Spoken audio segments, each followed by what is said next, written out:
More than 300 Sewage and Water Board employees were at their posts when Hurricane Katrina hit New Orleans on August 29, 2005. And they stayed through the catastrophic flooding that engulfed 80% of New Orleans after the levees broke. These dedicated and heroic employees were first responders providing critical emergency sewerage and water board system restorations, while in many instances fighting for their own survival and the survival of others. Their valiant efforts must not be forgotten but preserved for austerity as a testament to the courage, tenacity, and dedication of these employees in the face of overwhelming odds. Absolutely.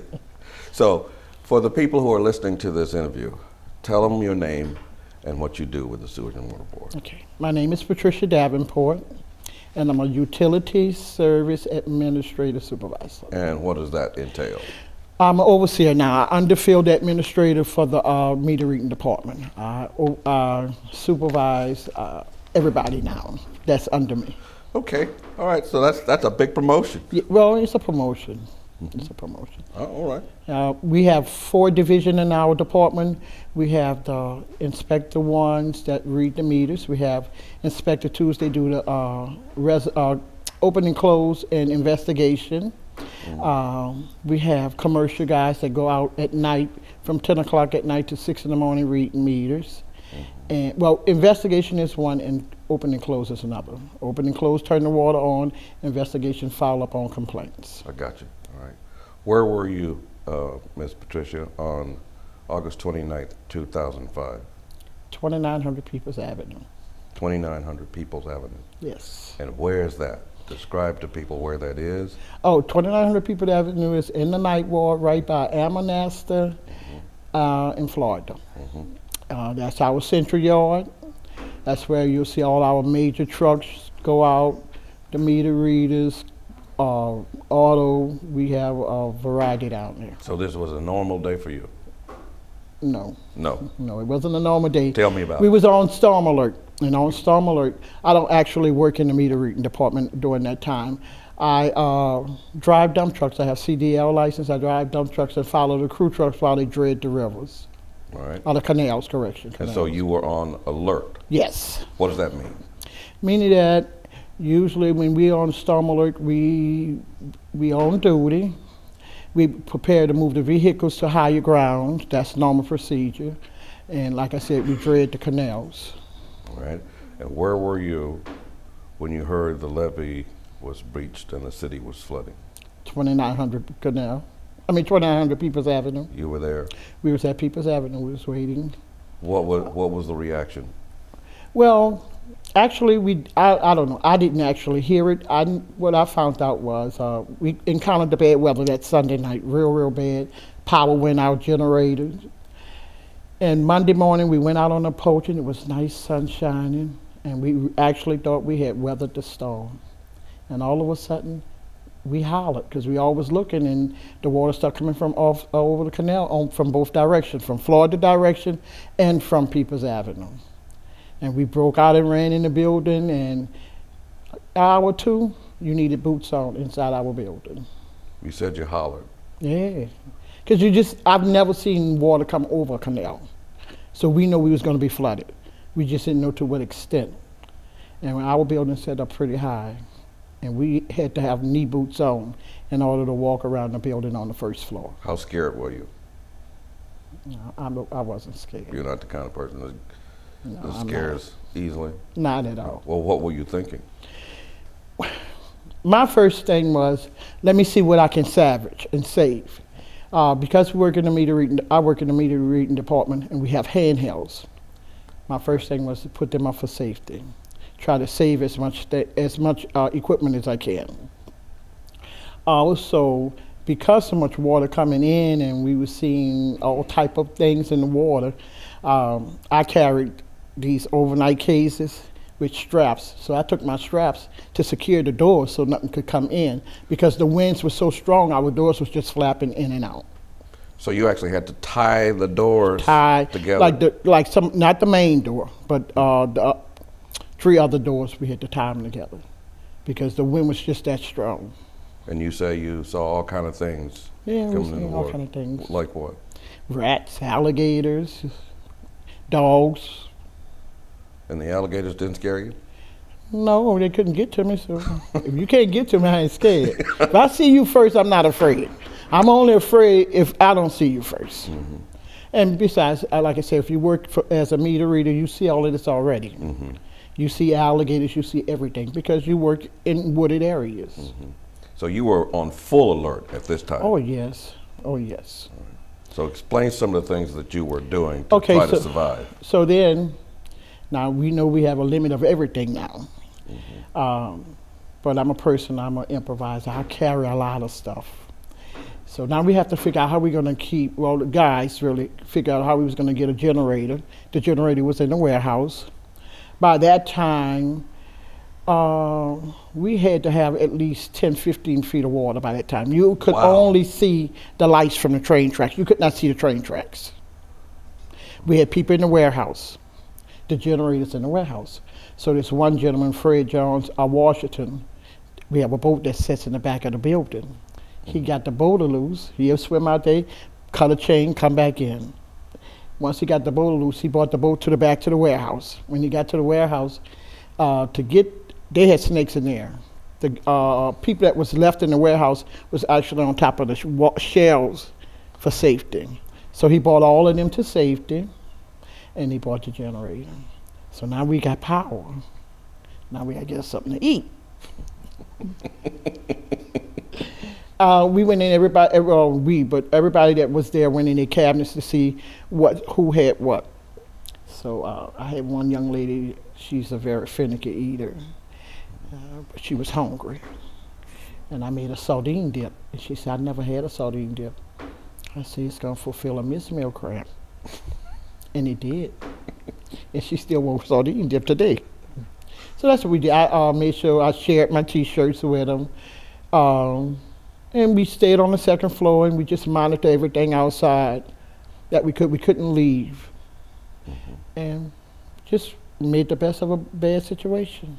Did you have a radio with you that you could hear communication that was going on outside? We had a radio. We had a one radio, but everything was limited because we could only use the generator for a certain amount of time. Okay.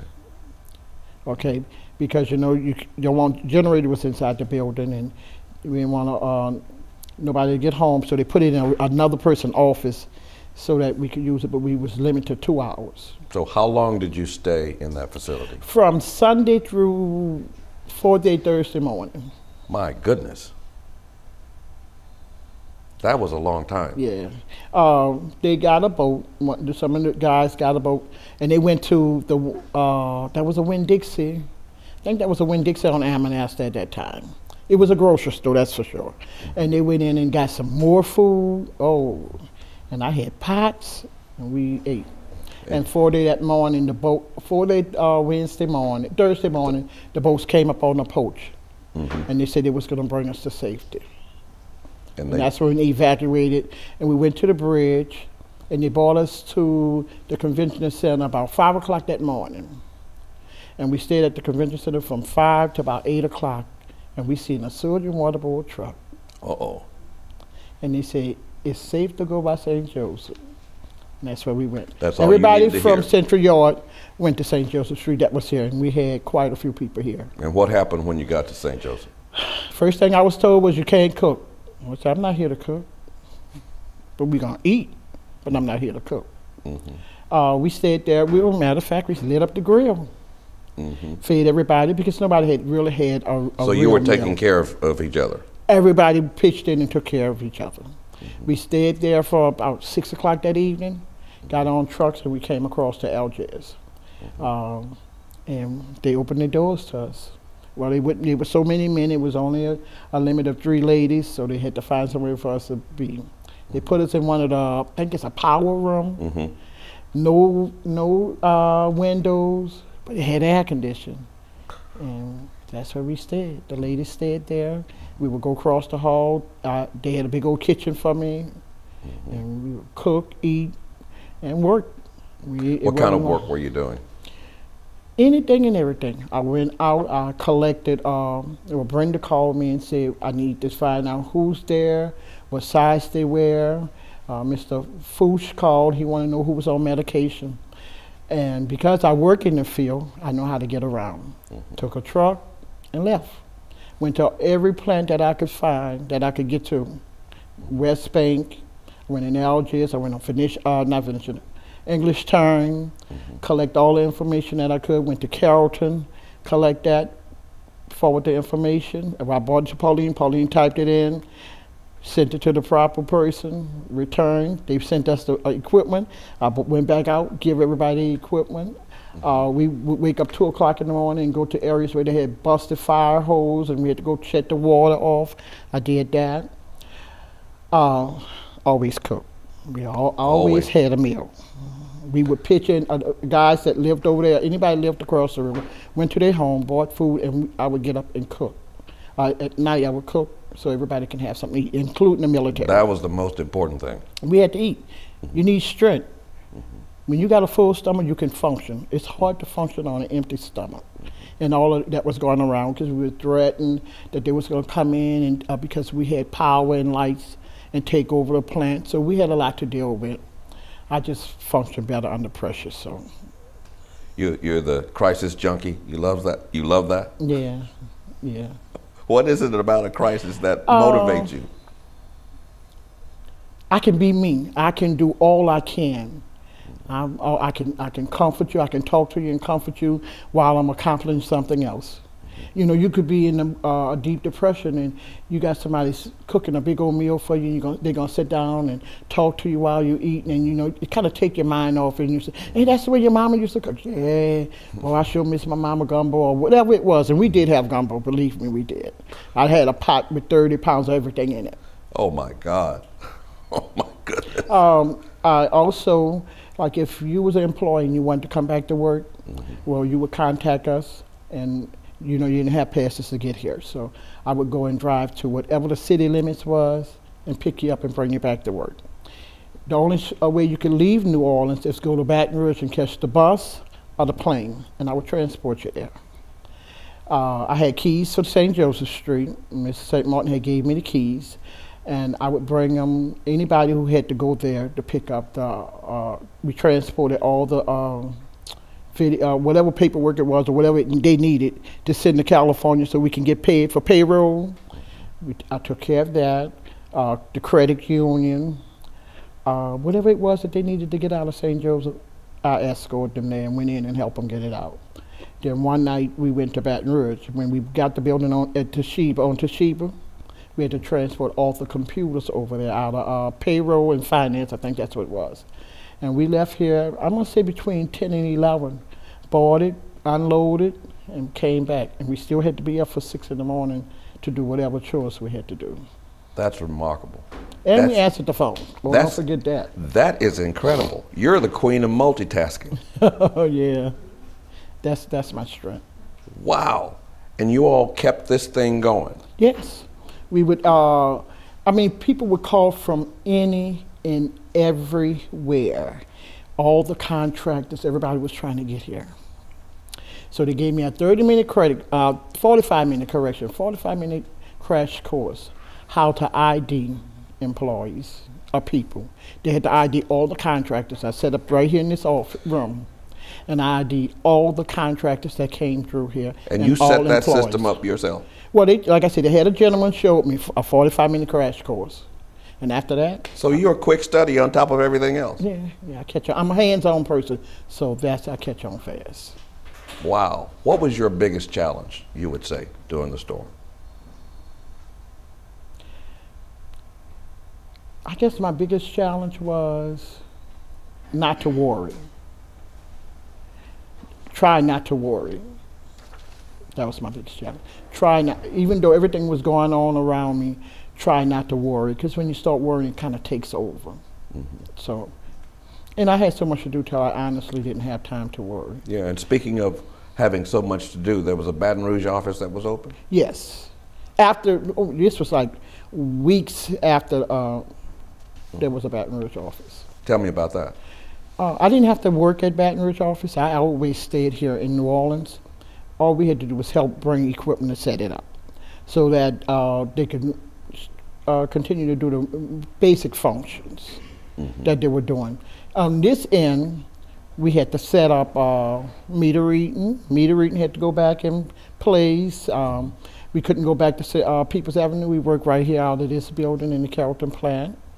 The conditions was horrible.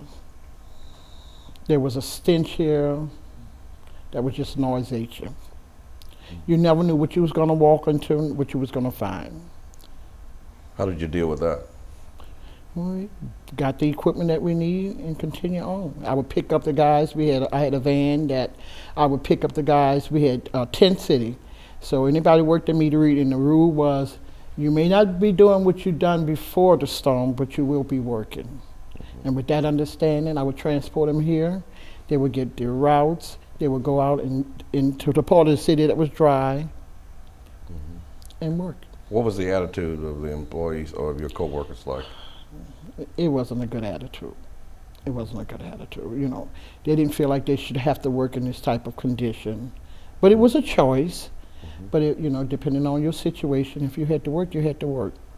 They didn't like it, but it was what it was. How did you deal with that?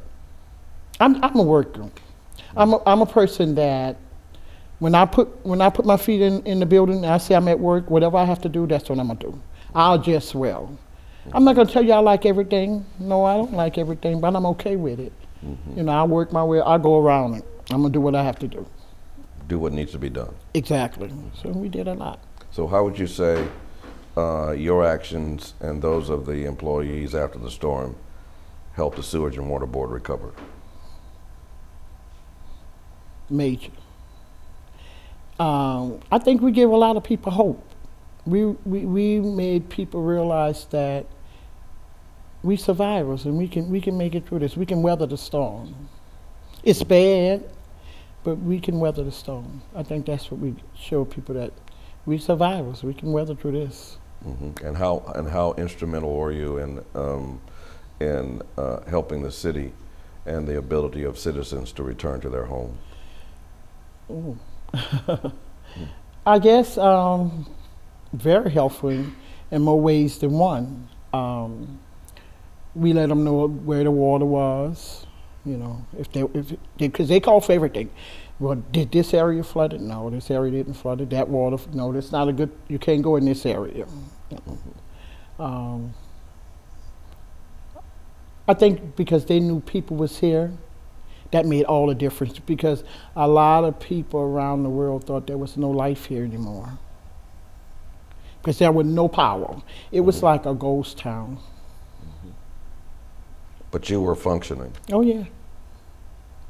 Oh yeah. At that time, you were the heartbeat of the city. Yeah, we was. We was. We did whatever we could do. Like I said, cut water off. If pipes bust at night, in the middle of the night, the military would call us and we would go to cut water off in the middle of the night. It could be 2 o'clock in the morning.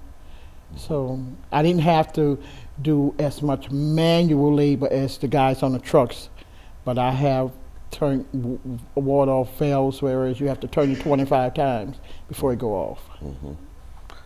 How much would you say that experience prepared you to deal with any major disaster that comes your way? I'm ready. I know more. It educated me. I'm good, like I said, I'm good under pressure, but now I can prepare ahead of time. It then taught me you need to really prepare ahead of time. So, and that's something that we encourage our departments. We make sure that they prepare ahead of time. So you know what to expect. Oh yes. Yeah. Oh yes. Last question. How would you describe the progress made post-Katrina in the rebuilding of the Sewage and Water Board system?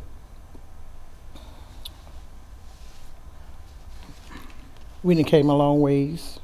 We still have a long way to go, but change is good. Change is good. We'll get to refurbish a lot of things that's been antiquated. I think we're coming more up to date, because we've been so antiquated so long. Everything we did was manual before. Now we're not as manual. We're coming up with the technology. So, I mean, they still have a long ways to go, but they have came so far. You're proud of the progress that's Oh been yeah, made? oh yes, oh yes. You can see the change. You can see the change. And one thing I did learn out of all overall from Miss St. Martin, as a person's time, we think me, or we just our department, and I respect her because she had to make a decision, an overall decision. It may not have been a decision we liked, but when you're thinking outside of the box, it's an overall decision. Yeah. That's going to affect us in the long term. She was the calm in the midst of the storm. Yeah, she was calm. I got to braid her hair. I did. She had to make a presentation, and she was like, "Oh, look at my head, I have my mess." And I said, "I'm gonna fix you up." You take care of that? Yeah. She looked nice too. Yeah, yeah. So, Miss Patricia, yes. you're a remarkable lady. Well, thank you. Enjoy talking to you. The flooding of New Orleans after Hurricane Katrina was the most devastating disaster to hit any U.S. city.